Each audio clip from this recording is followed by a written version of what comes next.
Hello guys, welcome to my YouTube channel. So in the last lecture we have started the chapter gravitation. Class 10th के लिए gravitation chapter हमने शुरू किया था and हमने already दो concepts like gravitation, then circular motion. What is circular motion? Centripetal force, and the most important topic from the exams perspective, which is nothing but the Kepler's law also. Okay तो ये जो topics है वो हमने last lecture में cover किए थे. This is the important point from the exam perspective. Now in this lecture, अभी लेक्चर 2 में हम नेक्स्ट टॉपिक्स देखेंगे विच is nothing but next important topic which is nothing but Newton's universal law of gravitation. तो universal law of gravitation होता क्या है? सबसे पहले what is gravitation? Gravitation is nothing but the force of attraction between any two objects. Okay, and important part यहाँ पर ये है कि not only on the earth, right? तो अगर आप देखोगे कि जो gravitational force है, gravitational force is not only related या फिर only limited with the earth. हर एक planet के लिए लागू करता है. Okay, जितने भी planets है हर एक का gravitation field होता है. Okay, within that field वो जो पर्टिकुलर प्लैनेट है चीजों को अट्रैक्ट करते हैं. ओके, अभी inside the earth as well अगर आप देखोगे कोई भी दो ऑब्जेक्ट है, राइट, कोई भी दो ऑब्जेक्ट है, इन दोनों में एक टाइप का अट्रैक्टिव फोर्स होता है. अब इनका मास कम होने के कारण as compare to the earth, mass कम होने के कारण ये जो ग्रेविटेशनल फोर्स होता है इसका जो मैग्नीट्यूड होता है वो कम होता है, राइट. तो मैंने आपको लास्ट लेक्चर में एक प्रॉपर्टी भी बताई थी कि gravitational force is the weakest force in nature, right? It is the weakest force in nature, but it can decide the future of any planet. Am I correct? So this is the main important point कि gravitational force is not only related with the earth, ये बाकी planet से भी related होता है. Okay, and अभी ये देखते हैं रूल क्या है Newton's universal law of gravitation. First will see this statement. What is statement? According to this theory, every object in the universe, okay, main part here is the universe. ऐसा है नहीं कि जो ग्रेविटेशनल फोर्स है Newton ने observe किया था अर्थ पे इसीलिए that force is only limited with the earth. No, according to this theory, every object in the universe attracts every other object with a definite force. Okay, कोई भी दो object हो एक दूसरे पे एक फोर्स एक्सर्ट करते हैं. अभी ये फोर्स का मैग्नीट्यूड क्या होता है, राइट? मैग्नीट्यूड मींस वैल्यू जो पर्टिकुलर फोर्स अप्लाई करेगा. फॉर एग्जांपल यहाँ पे this is m1 is the mass of body first body, m2 is the mass of second body. तो m1 भी फोर्स अप्लाई करेगा एज वेल एज m2 भी force apply करेगा, right. But ये जो अट्रैक्टिव फोर्स रहेगा what is the magnitude? Okay, इसका value क्या रहेगा? So this force is directly proportional to the product of the masses. ये किस पे डिपेंड करेगा? आपका product of masses like m1 and m2 and inversely proportional to the square of the distance between them. Means चलो यहाँ पे देखते हैं नेक्स्ट पेज पे. अभी मैं दो ऑब्जेक्ट को ड्रॉ करता हूँ. For example bear with my diagrams. Okay, this is first body consider and this is the second body. Mass of the first body मैं कंसीडर करता हूँ m1, mass of the second body मैं consider करता हूँ m2, right. And अब इन दोनों में जो डिस्टेंस है that distance is nothing but d. यहाँ पे कौन सा कंसीडर किया हमने? r. Okay, we will also consider it as r. अभी हम कंसीडर करते हैं r. Okay, so what is universal law of gravitation? Universe में कोई भी दो ऑब्जेक्ट है तो any two object are attracting और we can just say force exert करते हैं. ओके, तो अभी ये बॉडी 1 जो रहेगा ये भी फोर्स एक्सर्ट करेगा एंड जो बॉडी 2 रहेगा मास 2 रहेगा ये भी फोर्स एक्सर्ट करेगा. नाउ मैग्नीट्यूड क्या होता है, राइट? इसीलिए तो ये सब कुछ खेल चल रहा है. सो ये जो मैग्नीट्यूड होता है फोर्स का, that magnet force is directly proportional to the product of their masses. What is the mass of first body? It is m1. What is the mass of second body? It is m2. So that force is directly proportional to the product of their masses. And second statement from the Newton universal law of gravitation is that force is also inversely proportional to square of distance between them. तो अभी अगर आप देखोगे तो ये है आपका product of masses. Am I right? This is your product of masses and this is the inversely proportional to square of distance between them. अभी मैं इन दोनों इक्वेशन को कंबाइन करता हूँ तो ये क्या बनेगा, F is proportional to m1 into m2 divided by r square. अब ये प्रोपोर्शनल का साइन हटा के अगर मुझे इक्वल टू का साइन लगाना है तो मैं कांस्टेंट ऐड करूंगा। ओके, तो वो फॉर्मूला बनेगा आपका F is equal to capital G into m1 m2 divided by r square. तो ये बनता है अपना formula. Okay, this is the formula for Newton's universal law of gravitation. ये फॉर्मूला है आपका यूनिवर्सल लॉ ऑफ ग्रेविटेशन का, राइट? अभी what is the unit of G? Question आता है एग्जाम में कि जी का यूनिट बताओ। What is G? G is nothing but your proportionality constant. What is G? Proportionality constant.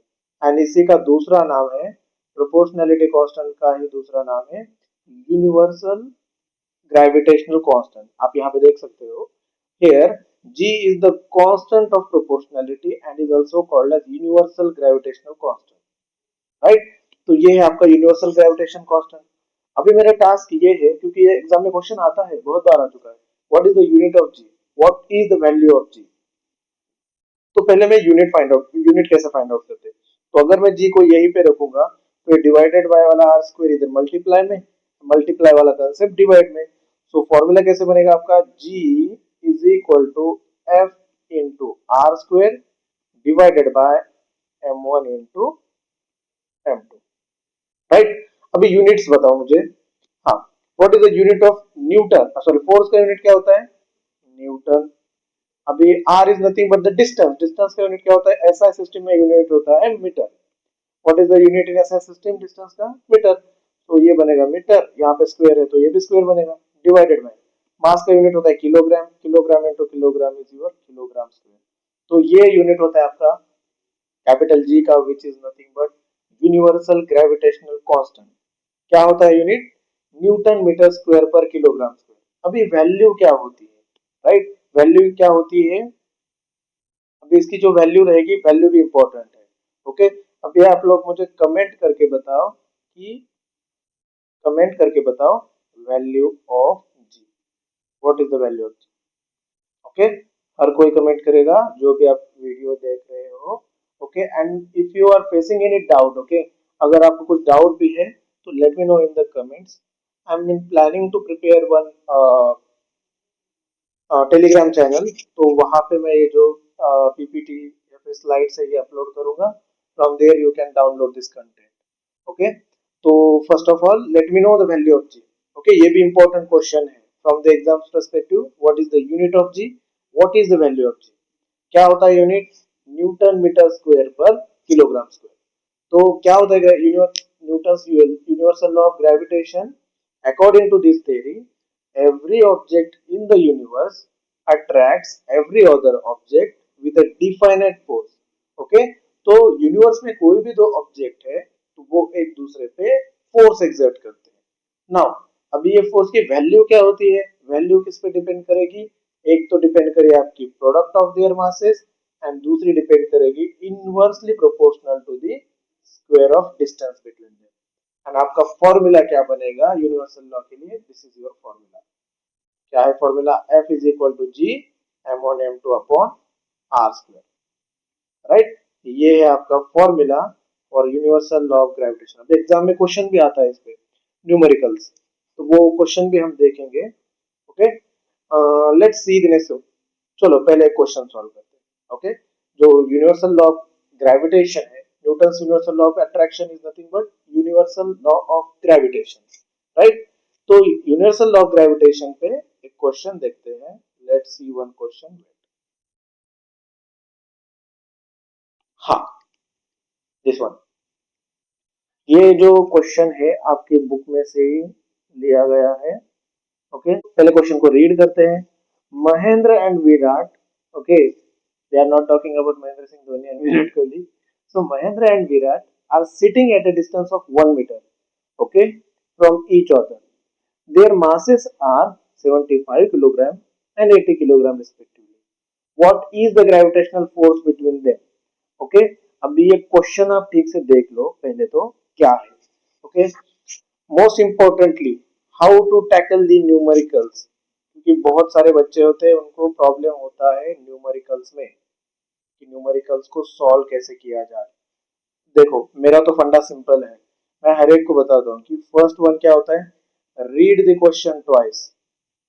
आप लोग क्या करते हो, आपका जो मेन मोटो होता है टू सॉल्व द क्वेश्चन, नहीं मुझे क्वेश्चन सॉल्व करना है, आप क्या करते हो डायरेक्टली आंसर वाइज अप्रोच होता है आपका। नो, फर्स्ट आप क्वेश्चन को समझो, बिकॉज आंसर जो है आपको वो क्वेश्चन से ही मिलेगा। If you are able to tackle the question, right, अगर आप क्वेश्चन को टैकल कर पाते हो तो 50% ऑफ वर्क इज डन। दूसरा दूसरा स्टेप होता है मेरे मैं जो अप्रोच रखता हूँ कि डायग्राम। अगर आप क्वेश्चन पढ़ के if you are able to draw the diagram, अगर आप डायग्राम ड्रॉ कर पाते हो तो आपका 50% क्वेश्चन, नियरली 50% जो टास्क है यही पे डन होता है।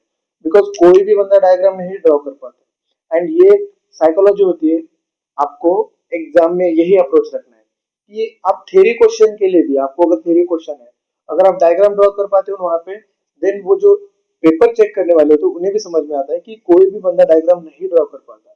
ओके, जिसे कंसेप्ट क्लियर है देन एंड ओनली देन वो जो पर्टिकुलर बंदा है वही बंदा डायग्राम ड्रॉ कर सकता है, राइट। तो if you are able to draw the diagram then well and good. Then third one is your formula,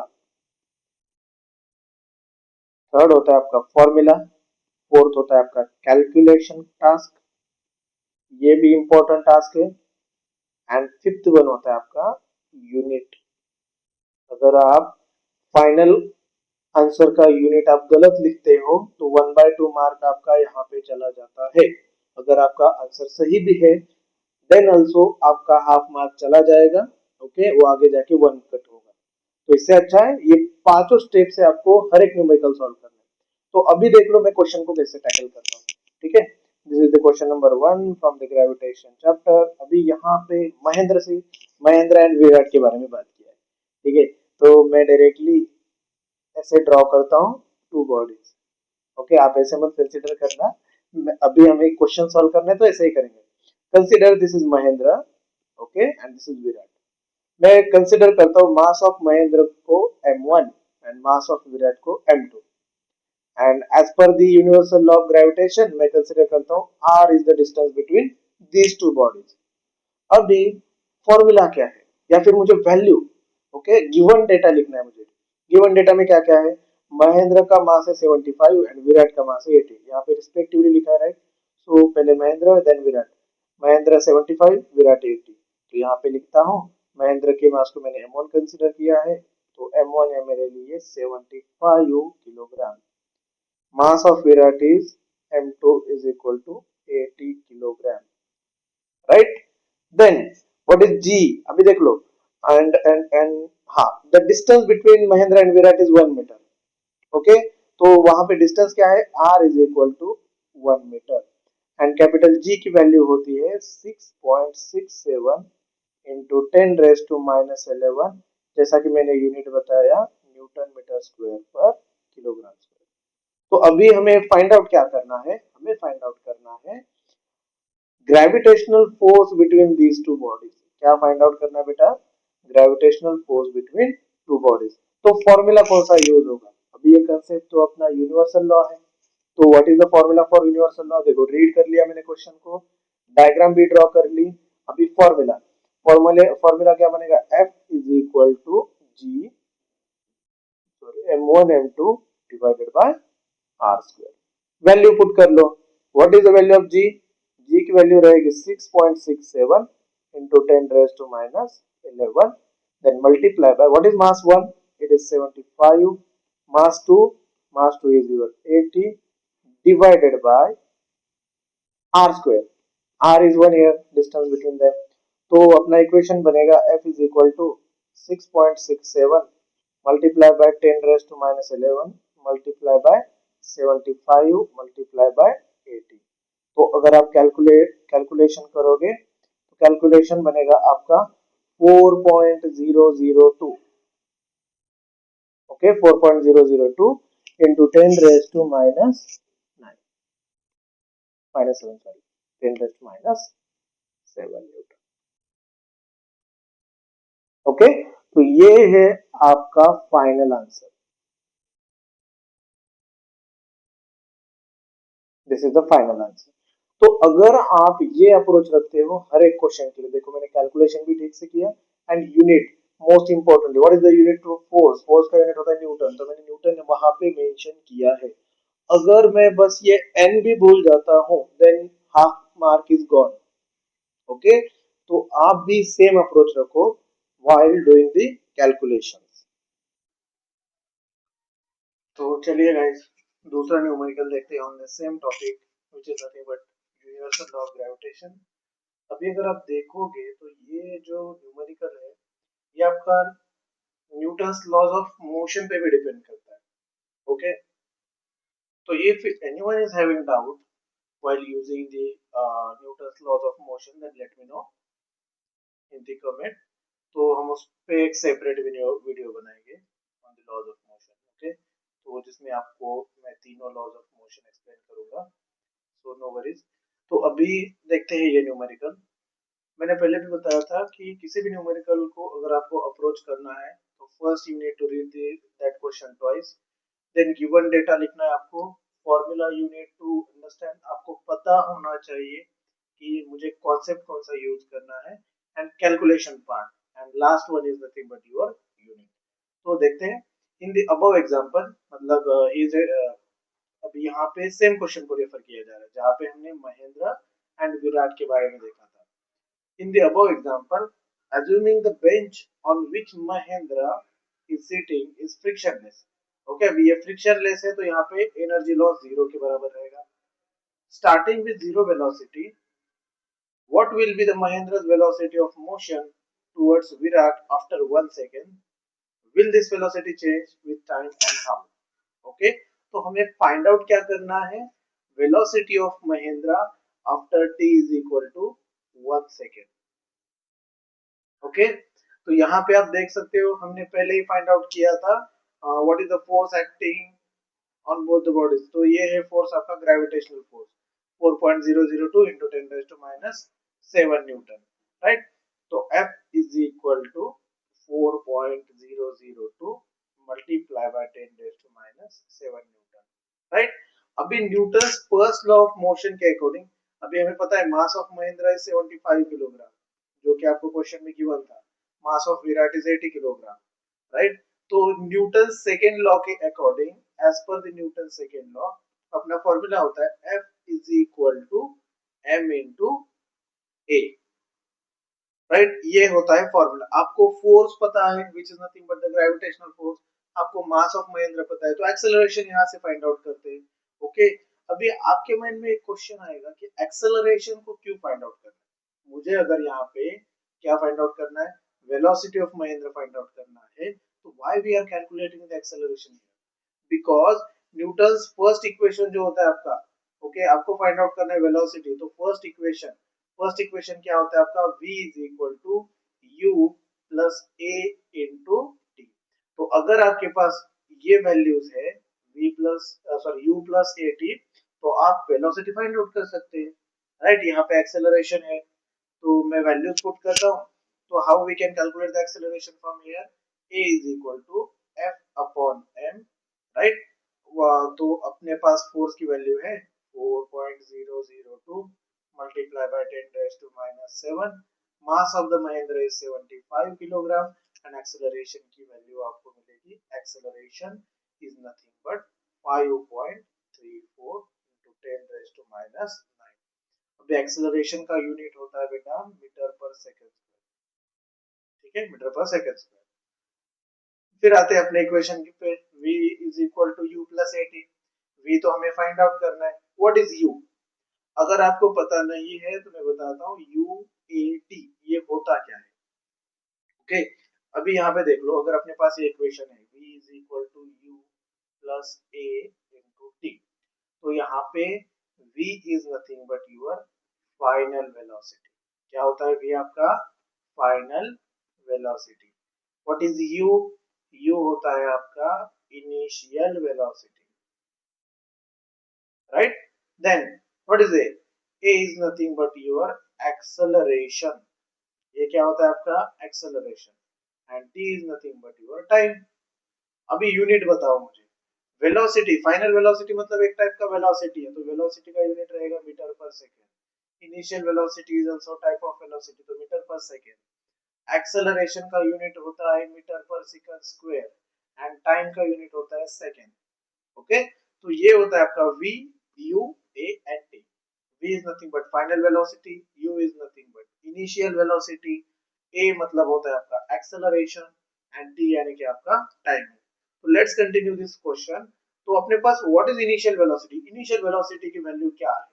तो अगर क्वेश्चन ठीक से पढ़ोगे तो यहाँ पे लिखा है स्टार्टिंग विथ जीरो वेलोसिटी, तो स्टार्टिंग वाला जो वेलोसिटी होता है that is nothing but zero velocity, sorry starting वाला जो वेलोसिटी होता है that is nothing but your initial velocity, जो कि अपने केस में क्या है, अपने क्वेश्चन में गिवन है जीरो।